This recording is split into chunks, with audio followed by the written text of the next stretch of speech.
Hello, let's go ahead. Well, welcome. My name is Gina. I'll be the moderator today, and I'm also one of the admissions counselors here at Pacific University. We are here with our Lunch with the Boxer series, and today we have Kim Garrett from the Office of Accessibility and Accommodations to be chatting with us here today. Before we get started, Kim is going to do the presentation. If you have any questions for her throughout it, go ahead and enter it in the chat box. You can send it so that everybody could read the questions, or you can send it to me privately. I'll make sure to read the questions aloud anonymously for you. And all of this is going to be recorded and added into our YouTube channel playlist, so you can always go back to it and review the information again. So without further ado, Kim, welcome. Thank you so much for hopping in here today. Thank you so much, Gina. It's so good to be with everyone. So the Office of Accessibility and Accommodation provide adjustments to the academic and also residential areas to ensure that students with conditions that may impact their functioning are receiving accommodations that will help level the playing field. So we want to ensure that you are able to access our new software. We are transitioning. It's going to be up and fully functioning hopefully within the next week, because we wanted to be prepared for students who are coming on board, who will be depositing on May 1 and who may need housing accommodations. So we want to be up and running and make sure that you know how to access our portal. So I think Gina is going to upload that link to you after we get done. And you can always email us, but we prefer that you go through the portal so that you can get everything done there. And it's just much better and easier access for our students. So I know I'm talking with some parents as well as probably students. And so I just want to make sure that parents are aware and students that making this transition to university from high school and maybe even from a local community college is a change. So you may experience some difficulty with some of the accommodations or some of the practices that you've used in the past, kind of melding over into universities. So we want students and parents to be aware that communication is utmost. And this transition may mean that you're looking at something kind of like you're on a tandem bike, where in the past the parents have been on the front, the student has been on the back of the tandem bike, and you're kind of parents are steering you around and helping you get the accommodations that you need, and telling you, I don't want to say where to go because that's not really good, but basically guiding you through that process. So when you come to university, it's going to be reversed. You will be on the front of that tandem bike, but we also anticipate that your parents will be there as well on the back, so that they can help guide you and help to support you as you make a transition to university, whether it be with the academics or with housing and other areas of university life. So I think Gina's going to be sending you a little handout, and so there are some tips in there when we're talking to parents about how to make this transition, because it is difficult for parents as well, probably not so much for the students as it is for the parents. So we want to let parents know you can communicate with us all you want. We may not be able to communicate back other than in general terms if we don't have a release from your student, but your questions will never go unanswered. Even if we have to do them in general terms, you will know how the system is working here. And if you ever have any, I always say you may be the first one to hear your student scream. So please let us know. We do have a system set up for it's a care system. And so we are a group in our student affairs section who we're looking out for students. So we have a lot of supports for students, but sometimes we don't know exactly what they're going through. So please feel free to let us know if you hear anything. One of the other areas that I want to kind of connect with you on, and this is for parents. With this transition comes a little bit different communication that you may want to have with your student. You want to help them to fire up that executive functioning area of their brain, because they may or may not have been utilizing that with the guidance and support that you've been giving so far. So we want to kind of change your communication style with your student. You probably are accustomed to letting them know, maybe you need to go here, maybe you need to go there, and so what we want to change that to is kind of more of an open-ended question. So it's kind of like that active listening. So you're going to be asking more questions than you are giving direction. Something similar to if you have a student who's having difficulty with the accommodation piece. Let's say they had received testing accommodations at high school, but they decided, nah, I don't need that now because I haven't used it over the past year or past 6 months. But things may change once they make this change and the transition to the university. You can ask some questions like, have you gone to CCAM yet? Have you gone to the OAA services? Have you looked at the portal to see what kinds of accommodations you might be able to get through them? So it just kind of spurs that thought of, oh yeah, I can solve this problem. It gives them more of a self-advocacy, self-directive style, so that then they can really transition, really make those growth spurts that they need to in becoming their own best self-advocate at the university. So anyway, there's just some tips on the handout to kind of guide you through, the questioning and things that you can do to kind of help your student to fire up the executive functioning area of their brain and be more successful. Yeah, so Gina, I can open it up for questions if you want. Awesome. Thank you so much, Kim. We did get a few questions that came in. And the first one was, what type of academic support for the classroom is the OAA office able to offer to students? So we offer help with areas such as note-taking. We also have students who have chronic health and chronic mental health issues. And so we're asking for some adjustment with attendance. We do want students to understand that there's a place where the academic standards and the accommodations meet. So you have to be healthy enough to be able to really demonstrate the academic standards, but we also understand that there are times when students need that extra adjustment in the attendance policy, and so we can ask for that. The testing, of course, sometimes students will talk with their professors and their professors will be able to give them a place nearby to have a test and also to get extra time and also a low distraction area. But if not, we also have exam rooms here. So we're just really wanting to make sure that the students are comfortable and they're able to really demonstrate what they've learned, not how their conditions are impacting them during testing. Let's see. No. We do audiobooks or e-text. And really, we want to take a look at what each individual student's needs are and then approach it from that direction. Make sure that we are providing the academic accommodations.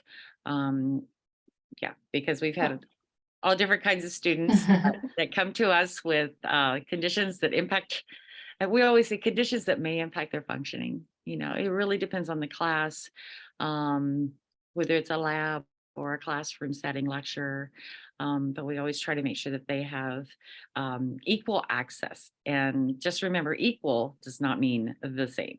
Thank you. Yes, definitely. And we got a couple of popular questions here. I know you mentioned a little bit about housing and working with them. What about emotional support animals, ESAs? I know that's a big topic that's been coming up. Are ESAs allowed, emotional support animals allowed on campus? And if so, what can they do to try and get that process started? Right. So that's covered through the Fair Housing Act. And so OAA services will accept the documentation. We have a form online that the provider can fill out. But once the student registers with us, requests an ESA and provides the documentation, then absolutely we can let housing know, and then they will send them they'll probably ask some questions about their support animal, because they want to make sure they're vaccinated and, all these other things. And then they'll send out a contract to the student. And once the student signs and returns that contract, then they can bring their emotional support animal on board. So we always say try to get that done way before the semester starts. In order for you to register with OA, though, you must be deposited and have your PU net ID and all of that stuff. Awesome. And just to be clear, pets and ESA are two different things. And so we do not allow pets on in our campus housing, but ESA animals is something that we are able to accept. So just wanted to make that clarification. We have a question from a student who might be an athlete. If they get injured and they no longer have access or easy access to their dorm room or their the classroom, if it's on the second floor of the building. Are there any services that OAA is able to provide to help the student get to and from point A to point B? Yes. So we have enlisted, if it is like a knee surgery or something where you're having difficulty with mobility, we've asked CPS to help our students get around campus until they can get healed. And generally, we don't really have to provide an accommodation, but a lot of times the students will be missing some class because of the surgery, so they'll need some leniency there. They may also need a note taker. They'll need a student that can share their notes with them, and we do pay an honorarium for students who help other students out. Nice. It's not a lot, but for a 4-credit class, they can end up with $40 extra at the end of the semester. So Not bad. what they didn't have. We also have exam proctoring in case they miss an exam during the surgical period, or for like the 3 to 4 days afterwards, when they're really kind of recuperating from the surgery and they're not real functional. So just to, I guess, a follow-up question to that then. So it's not for every injury that students have that they should be reaching out to you. It's if they will be missing a significant amount of like class time or have issues to kind of the mobility or writing notes, that's when they should be reaching out to you. Is that correct? One of the things that we're looking at is this like just a cold or a flu and you've missed some time? But if it's something that like you're experience, like even with concussions, because you can experience a significant length of time. So what we're looking at is kind of the severity and the duration. So if you're going to miss more than, like, I think most professors will say, if you miss more than 3 days, you're out of here. And so if you're going to be missing a substantial amount of time of class and or needing extensions on assignments because of some focus and concentration difficulties, then we definitely want you to register with us. Perfect. And registering, is it just like a simple form that they can fill out, or do they have to go through like a whole process? Yeah. So we have, I think you just posted the Pacific Accommodate Simplicity. That is a portal. Students can log into there. They can sign up. They can say, I'm going in for surgery. I am going to be needing, note taker, and they may not know what they need. But if they just put something in there, we can kind of meet with them and assess what their needs are going to be. But that tells us we have a student that needs our help. And Awesome. so, yeah, and they can also upload any documentation if they have anything, stating when their surgery is going to be. In cases of concussive injuries that we've had, we have our athletic trainers, and I think they're going to be able to upload what we consider their documentation to kind of tell us Mhm. the student has gone through or has had a concussion, and they'll be taking them through the concussive protocol, and they'll be able to let us know how they're doing along the way. So, Awesome. yeah. And then I know we were just on the topic of forms, and you mentioned that there is a form that the doctor's office can fill out for the ESA animals. Is that something that the student would have to get to the doctor's office, or will your office be communicating with the doctors directly? Where would they get the form? They've been working on our website, so I'm not sure if it's still on our website. I can check. Yeah, and but we probably need to get it into our accommodate system as well, because that way students can access forms. I just think we're not there yet. So we're still working Yeah, on that. But let me make a perfect. note, because yeah, we need to have the forms available, not making students go to different spots. Thank Um, you.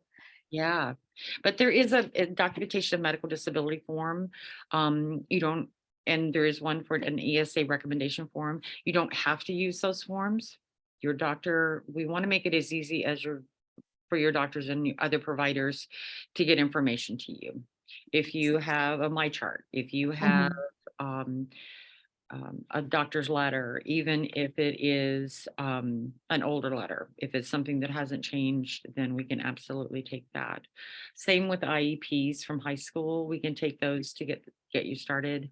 Um, yeah, so just That was perfect, because the next question that we had was my student has a learning plan in place at their high school. Can they, how would they transfer any IEPs or 504 plans to Pacific from their they school? can upload those directly into the new Accommodate system. If if you're a parent and you're experiencing well, I haven't used my accommodations in another year, and I just want to start out and I don't want any accommodations. Parents can always email us the documentation. What we'll do is we'll put a hold on that and we will connect with the student. Um, and I hate to say this, but generally by the time midterm rolls around, they're in our office.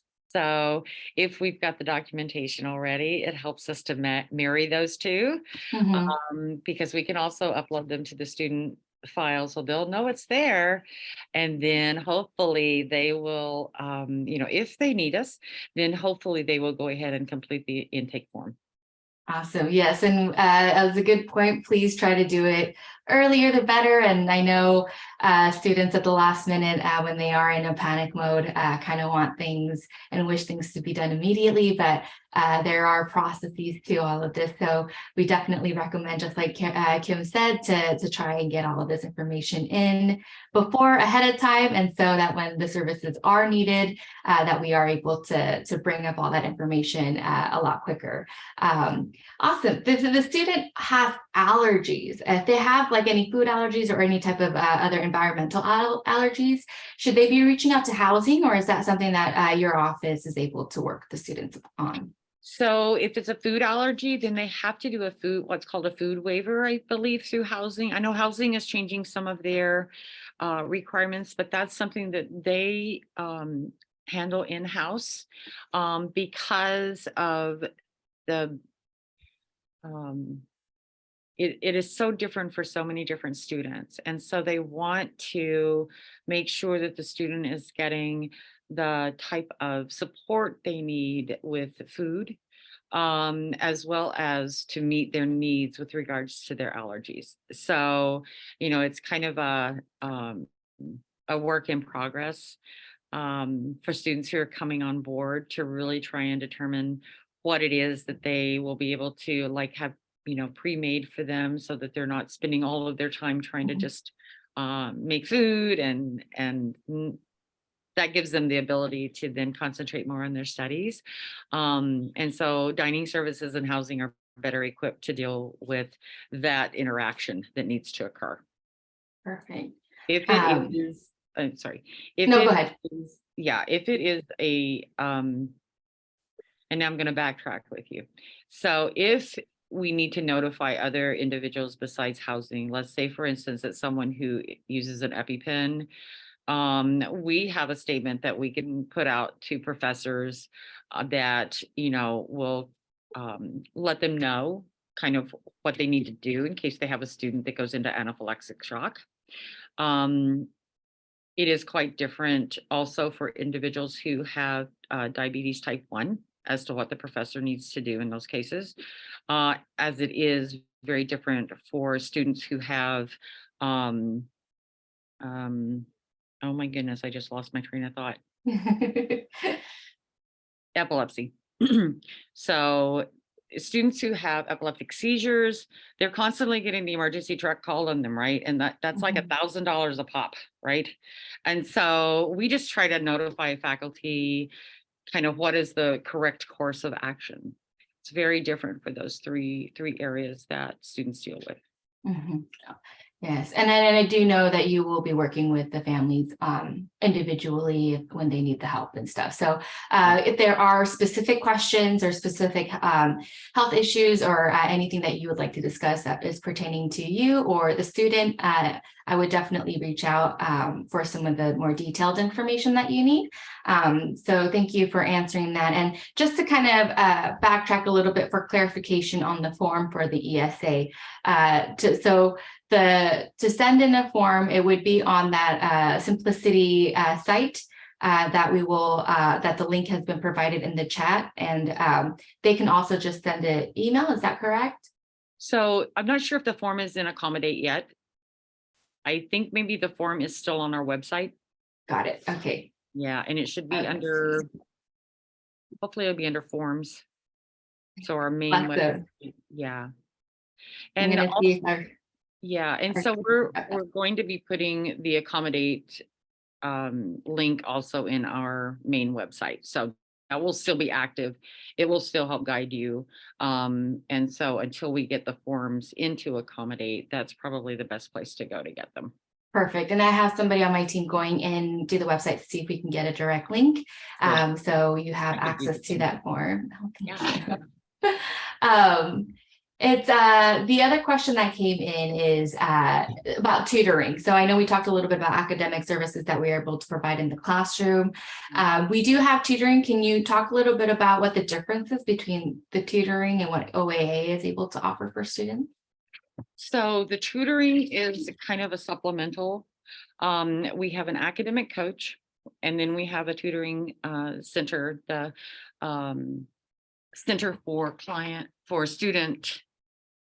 Learning and Student Success. So they are really pertaining to the individual subject matter. What OAA and the academic coaches are doing is really helping students to avail themselves of all of the little different tricks of making sure, I always call it syllabus 101. So it's making sure you can get that 5-page syllabus on a calendar or phone or whatever, so that you know what you need to do next and how to stay on top of your assignment due dates. Making sure that you get papers done, because those will be kind of some longer term issue or longer term appointments, you could say. So but Leah Grice is our academic coach, and she is wonderful, and she has a lot of tricks of the trade that students are really benefiting from. And then she's also tied in with the tutoring center. And so once you can kind of get the student kind of on board with what their schedule is looking like, classes, and then study time that they need to really put on their schedule so that they're able to stay on top of things. Then if there are areas in which they need assistance, like with writing papers, they have a writing lab. Or if it's something that they're not understanding in math or chemistry or biology, then they can connect with someone who can help explain those subject matter issues. And so I think we really work in tandem to really provide full circle for the students in their academics. Thank you. And I know the tutoring services are free for our students. Is there a fee for them to have access to your office? No. That's good to hear. Yep, yep, Uh, very good. um, let's see. Oh, this is a great question. And this is something that we've been running into since we've kind of come out of this pandemic is what do I do as a parent if I know my student needs help, but they're too shy to ask on their own, or they're just too much anxiety to go and ask for help? Do you have any advice for any of the parents and guardians here in how to be able to help access or help their student while they are away for Mhm. the first time? Yeah. Um, I I think that our office, as well as the um, student support manager's office, and any of the student life personnel, we are on the care team, academic involvement team. And so what we're doing is we are constantly monitoring um, when any any one of us or a faculty member or another individual submits a care report. And I think on the bottom, Gina, you'll have to correct me, but I think on the bottom of each of our web pages, it Yep. says submit a care report. Yes, it does. I believe it on the bottom of all of our website, there is a little button that says support and safety at the bottom left corner. And if you click on that, that should take you to the care report. Okay. And I believe parents can submit care reports, right? If they have Yes. concerns, anybody, it's a public reporting. Um, if you feel more comfortable talking to me or Justin or someone that you've had contact with, you can also, let us know what's going on. But through that care report, we will all be notified. And so we will put eyes on your student. And I think if you connect with one of us, then we're more likely to get back to you than if you just submit the care report, right? So if you want to submit the care report and then email one of us and just say, I just submitted a care report, I'm really concerned, and give us your student's name, then at least we can respond to you. Perfect. And I tried that. Sorry, I apologize. The safety support and safety button gives general information, and I'm not able to find information on the care report, but we can definitely add the link to the care report and instructions on how to find it easily. Just to explain a little bit about what the care report is, it is a cross-campus system that we have in place that anybody off campus, on campus, professors, staff, friends, parent or guardians, if there is something that is like a red flag on your student, say, for example, maybe they're having a tough time and they're struggling mentally, or you're just really worried about them. If you submit what we call a care report, that information gets sent to all the kind of, I think, Kim, can you correct me if I'm wrong? There's like 3 or 4 different departments that get the information immediately. Correct. It's yeah, the student manager. But if you go into the support and safety at the Did you? bottom, and then you scroll down to where did I just see that? Report concern for a student. It says report a concern. Yes, there it is. That's the care report. Yeah. Perfect. So concern for a student, and again, I'll add the specific instructions on the YouTube list and on our website, so families and parents and students can all have access to that easily. But yeah, that care report is put in place, and all the important people are immediately contacted, and everybody will go ahead and kind of assess the situation and be able to help provide the care and support that the student would need at that time immediately. So definitely a care report is important information to have on hand for our families, especially because the transition is big. You're and a lot bigger even now because of the pandemic ending, and the transition to college already is really, really tough. And we're just adding on to all of that. So we understand that it can be a little bit nerve-wracking, and there's a lot of anxiety and kind of moving away from home for the first time or sharing a room with somebody that you don't really know. And I know that's a huge piece. And so any of those services, the website itself for the safety and support website provides all the different services that we are able to offer at Pacific. But that care for student is something that we've really worked hard on as a campus so that the people get notified as quickly as possible. So thank you. I don't think I have any additional questions that came in, Kim. Were there any last minute things that you wanted to add on before we end the session today? Well, I just want to kind of mention and remind everyone that housing starts making assignments around mid-June. So as soon as you can get your documentation in for housing, if you need specific, not necessarily ESAs, but like access to a private bathroom or a single room accommodation. And we always ask that you have documentation that really supports that need. But try to get that in as soon as possible. And then if you get a chance to take a tour this summer, please do stop by, see our office, see our exam rooms. We also hire for student work. We have many of our students who are clients and who are also our student workers. So I think it really helps for students to be able to come in and see someone that understands them and is really here to help them. So we encourage you to, come to campus whenever you can. Meet us all. Awesome. All And right. a perfect opportunity for that is we do have our Boxer Deposit Days coming up. And while it is a bit of a tour of the housing that we have on campus, OAA is kind of right in that middle there. And so we can definitely stop by. You can always ask the tour guide who's going to be walking you around if you come to that event that you would like to see the OAA and the location and those facilities, and we'll be able to walk you in. So next week we have our athletic director, Keith Buckley, to hop on for some of those questions about athletics, what to bring, when is move-in day, what are those health forms that we need to submit, and all of that questions will be answered. But I did want to say thank you so much, Kim, for this time. I know it's your lunch hour. We really appreciate it because all this information is just so important for us to be able to get out to all of our Boxer families here. So thank you so much, Kim. And we will see you next year at Lunch with the Boxer, but I hope to see you on campus very soon.